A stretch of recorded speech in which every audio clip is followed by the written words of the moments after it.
Good afternoon, everyone. Thank you for coming to my presentation today. Today's topic of my presentation is Inside Pandora's Box, dissecting the latest arsenal and tactics of APT27. I hope you enjoy it. This talk overviews the toolkit and malware used in the attack campaign by APT27, which was observed in July this year. So it's pretty recent.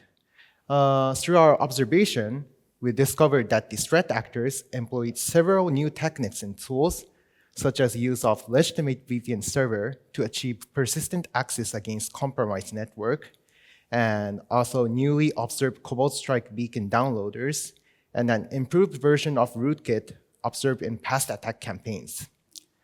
I'm going to describe these internals of these threats and also some basic detection methodology too. Before getting into the content, let me quickly introduce myself. My name is Naoki Takayama. I'm the security researcher working at Internet Initiative Japan, also known as IIJ, the Japanese commercial ISP company. I'm a member of IIJ Sect, the private CSIRT group of IIJ Group.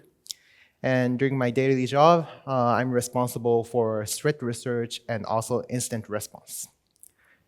For threat research, I mainly focus on tactics and malware used in targeted attacks, specifically targeting Japan and other Asian countries. My X account is also here, so if you want to contact me, please reach me out there. And here's the agenda of today's presentation. First, I'm going to introduce some of the basic facts about APT27 and the attack campaign we have observed. Next, I will overview the post-exploitation tools used by these threat actors. After that, I will describe malware, the Cobalt Strike beacon downloader payloads, and rootkits deployed by them. Finally, I will talk some detection methodology of these threats. Especially the rootkit that uses BYOVD technique for its installation. And I will wrap up my presentation with the conclusion. So first of all, do you all know what APT27 is? Maybe yes, maybe not. They are the China-nexus APT group, which has been active since at least 2010. They are also known as Lucky Mouse and maybe Iron Tiger too. They really target variety of industries and regions, also government entities, to steal some valuable information from them. They deploy various malware during their operation, like the one listed here. Some of them are uniquely attributed to them, like Hyperbro, Pandora, and sysupdate, but they also use malware like PlugX, which is widely used among China-nexus threat actors.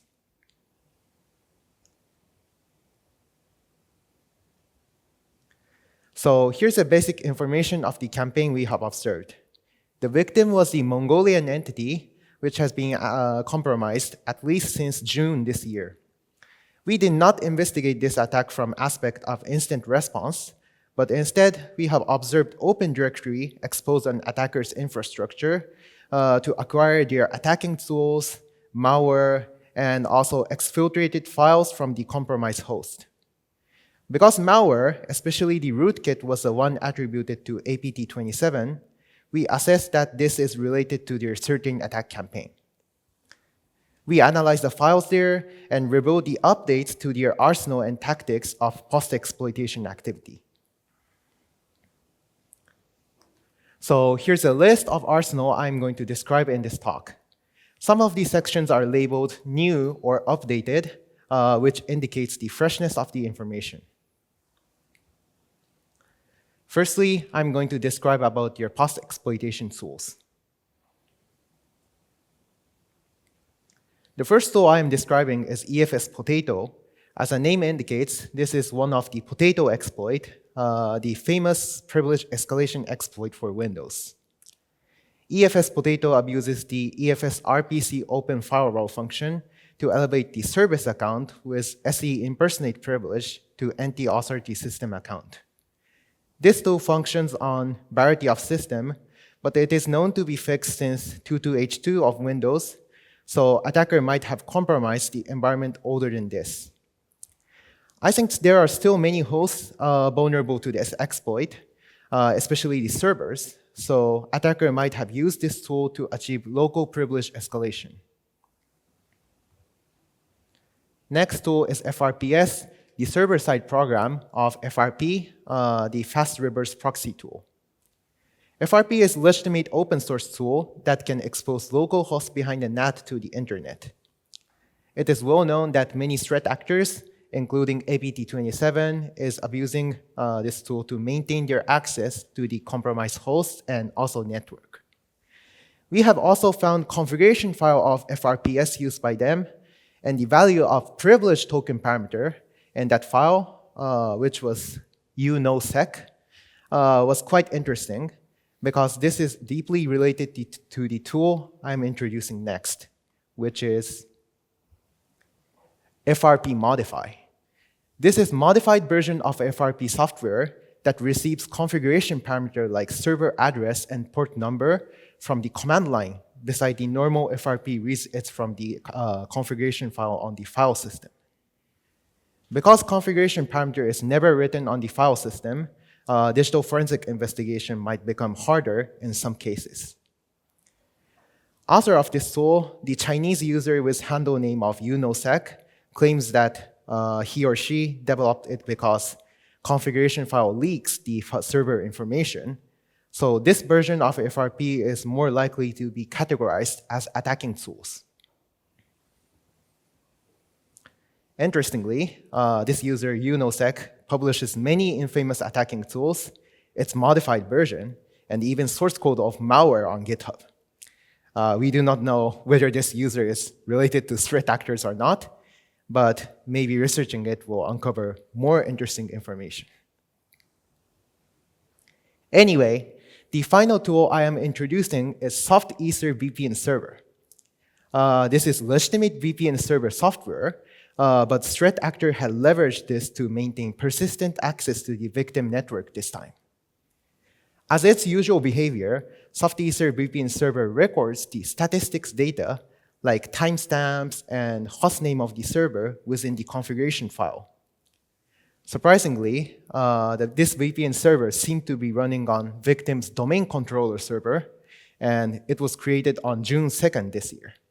So attacker might have obtained high privilege account in the victim network around this point. Also, a specific DDNS hostname was generated and recorded in the server certificate of this VPN server instance. Name resolution was not available at the point of investigation, also on the several reverse DNS lookup services as well, but this is also kind of interesting fact. Therefore, finding the host running Soft Ether VPN server is really easy. It runs the HTTPS server on listening port defined in the configuration file. In this case, it was 50443. So we can check unexpected host that returns certain response of it. Other than that, we can also check the service with name SE-VPN server, which is the predefined service name of Soft Ether VPN server that can be, but possibly not being changed in most cases. Okay, that's it for post-exploitation tools we have observed. Next, I'm going to talk about the malware they have deployed, especially the Cobalt Strike Beacon downloader payloads. In this campaign, we have observed two different types of Cobalt Strike Beacon downloader payloads. They both accesses to the same endpoint to retrieve the payload, but the way they function was quite different. I'm going to distinguish them by calling each of them type A and type B here. So this is the infection flow of type A payload. It starts off from the legitimate executable file named inetinfo.exe, which sideloads the malicious DLL file named calibrelauncher.dll. This DLL is shellcode loader that reads and base64 decodes the content in another file, which is this file lib_something_something.tmp, and executes it using fiber APIs, like create fiber API and so. Decoded shellcode is reflective DLL loader that base64 decodes and also LZMA decompress the payload stored at end of the shellcode. Finally, Cobalt Strike Beacon downloader payload will be executed on the memory. Next, here's the infection flow of type B payload. It starts from legitimate executable file named convert-mof2provider.exe. This is a file included in Windows SDK, and this binary sideloads the malicious DLL named wmi-codegen.dll, which is another but different shellcode loader from type A. This loader decrypts and executes the shellcode on memory, which is another Cobalt Strike Beacon downloader payload. Shellcode loader used in type B was heavily obfuscated with control flow flattening and also exception handler to obstruct both static analysis and dynamic analysis. Interestingly, this loader was developed based on the code sample of Computer Game, which was published by Xbox ATG Group. The name of code sample was Simple HDR PC12, and alongside the analysis, we have had done research to identify any other malware samples that use the same code sample in it. As a result of it, we have discovered very interesting fact. In July this year, Kaspersky identified the loader of Stealer malware, which was used by APT27, another infamous China-nexus threat actor group. We have medium confidence that type B's loader is related to this sample because they both use the same DLL sideloading binary, same sample code for the code base, and both of them were used for an attack campaign within 2025. At least as I know, using this code sample for malware's loader is not that common matter, so I think they have some kind of relationship. As a conclusion of this topic, APT27 and APT41 might be sharing their malware codes, especially for the loader they were using in the operation. And here's the endpoint that both type A and type B loader accesses to retrieve the payload.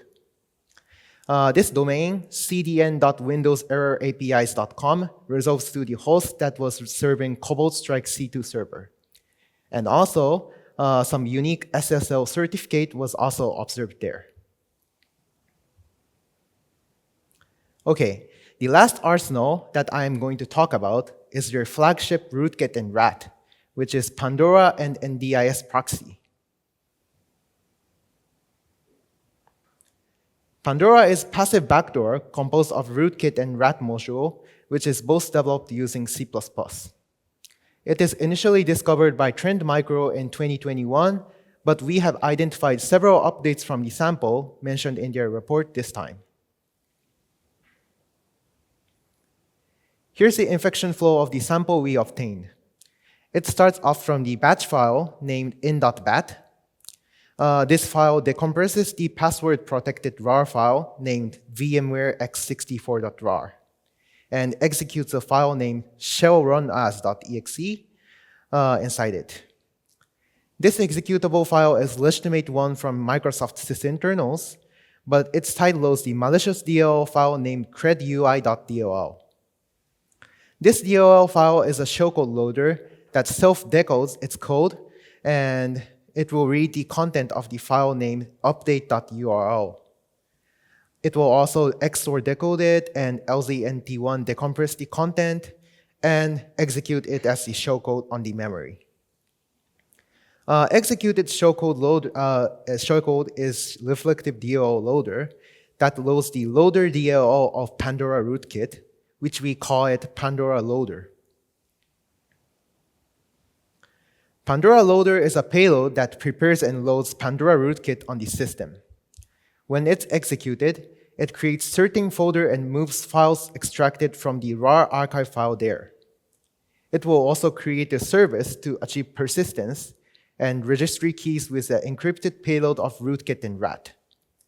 After those operations, Pandora loader will inject next stage payload that executes rootkit to the svc host.exe. Injected payload will drop and load two legitimate drivers, the CPU-Z141 driver and Process Explorer driver. Former one has known vulnerability that can be abused to achieve arbitrary memory read and write, identified as CVE 2017-15303. Loading a legitimate vulnerable driver for purposes like bypassing security features is a common technique among threat actors these days. This technique is called bring your own vulnerable driver, or just BYOVD. Therefore, Pandora loader will exploit the vulnerability in CPU-Z141 driver to override the IOCTL dispatch routing of Process Explorer driver, which was also loaded along the CPU-Z driver.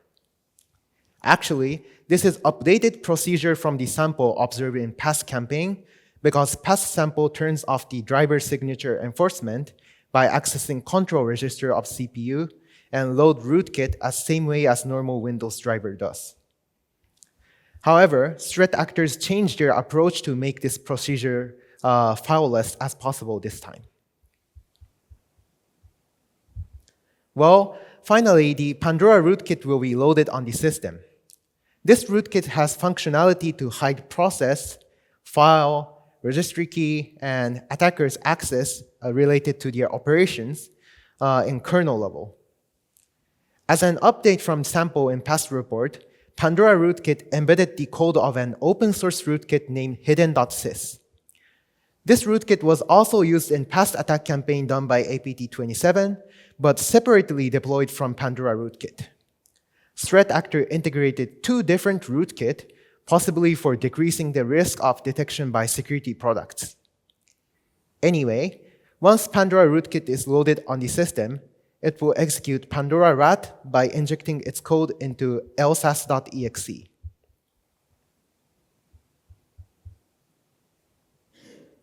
Pandora rat functions as a HTTPS server, receiving connections on TCP port 443 and processing requests sent to the specific path defined in the configuration data. In this case, path was something like OWA, auth, images, and this is not our typo. I think attacker has typoed images, because of somehow reason. Server will check whether the HTTP request is from threat actor or not by verifying HTTP method is post, and the value in cookie header is a string shown in red box here. If the request passes those checks, rat will handle the command included in the HTTP request body part. These are the commands supported by Pandora rat. The first byte of HTTP request body represents a command ID, and rest of the data is treated as its arguments. There are various functions like file, process, and service manipulation. Also, SOX5 proxy, remote shell, and there was also a command to relay HTTP requests to other hosts also infected with Pandora. Other than port 443, Pandora rootkit can also handle attackers' command filtered using WFP, the Windows filtering platform. WFP is a platform for developing something like application firewall that can filter certain packets with unique identifier. Because of this, attacker can stealthily access to the compromised host, not only using port 443, which is in listening state, and also, even the infected host has installed IIS or something, and Pandora fails to listen at port 443, threat actor can control the compromised host using this mechanism. These are the IOCTL code implemented in Pandora rootkit, which can be accessed from rat and maybe other malicious payload. The last code, which is this one, this can disable the PPL of arbitrary process, but it was not used in rat, so attacker might have deployed additional payload that utilizes it. And actually, this is all for topic about Pandora. Now, let me shortly introduce NDIS proxy. This is another passive backdoor leveraged by APT27, which has similar but less functionality compared to Pandora.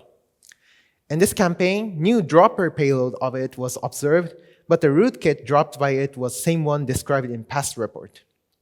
For NDIS proxy, Kaspersky published a very detailed analysis report, so please check it out if you're interested in. Now, I'm going to overview several ways to detect BYOVD attack that was abused for rootkit installation this time. First, event ID 7045 of system.evtx is event recorded when service is installed on the system. And if service type shown here is kernel mode driver, that means driver is being installed. We can check service name and pass hop hit here, but actually it is hard to distinguish whether it is malicious, vulnerable, or legitimate one just from this information.